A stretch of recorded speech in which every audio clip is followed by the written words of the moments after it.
জাকির ভাই, আপনার দোকানে যে পুডিং মাখামাখি, কেক মাখামাখি, এটা ভাঙচুর, ওইটা ভাঙচুর ভাই, এইসব ধরনের কন্টেন্ট তৈরি হচ্ছে। আপনি এই জিনিসগুলোকে কিভাবে দেখতেছেন? নাকি কন্টেন্ট ক্রিয়েটর এসে আপনাকে জোরাজুরি করতেছে, ভাই আজকে কেক ফাটাবো, পুডিং ফাটাবো, আজকে এটাতে ভারী দিব, মানে এই বিষয়গুলোকে আপনার সাথে কন্ট্যাক্ট হয়ে আগে নাকি ওরা আইসিজেন শুরু করে দেয় আপনার সাথে এরকম? এগুলো কোনো ইয়ে না যে কেউ এসে জোর করে বা ফোর্স করে এরকম কিছু না। কারোর সম্পর্কে আমি খারাপ কিছু বলবো না। যদি আমার যদি ইচ্ছা না থাকে তাহলে কেউ নিতে পারবে না। প্রথম কথা হচ্ছে কি, কেক বানানোর যে ট্রেন্ডটা, এটা আমি আপনাদেরকে জাস্ট একটু এখন শীতকাল, আমি কেকটা একদিন একজন ভাইয়ের সামনে এরকম করছি, তো উনি বলল ভাই যেহেতু এরকম করছে একটু হালকা একটু উল্টান তো।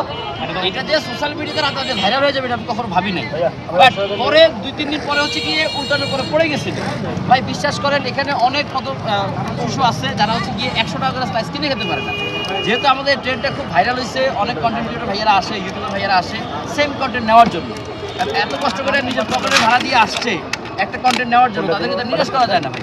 কন্টেন্ট আমরা আমাদের মতো করেই দিই, বাট কথা হচ্ছে গিয়ে যে খাবারগুলো পড়ে সবগুলো কিন্তু আমরাও খাই, পোলা পায় যারা গরিব আছে তাদেরও খাওয়াই, কিন্তু কোনো খাবার কিন্তু নষ্ট হয় না।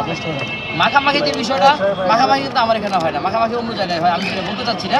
বাট ভাই আমি স্বজ্ঞানে যতক্ষণ পর্যন্ত চেষ্টা করি কোনো জিনিস নষ্ট করি না ভাই। কারণ খাওয়ার জিনিস রিজিক আল্লাহ প্রদত্ত আসে ভাই, সবার কাছে আসাটাই রিজিক। আল্লাহ যেহেতু আমাকে দিচ্ছে, আমি কেন নষ্ট করবো ভাই? যার কারণে আমার যতটুকু দরকার আলহামদুলিল্লাহ আমি হচ্ছে গিয়ে আমি গরিবদেরকে দান করার চেষ্টা করি ভাই।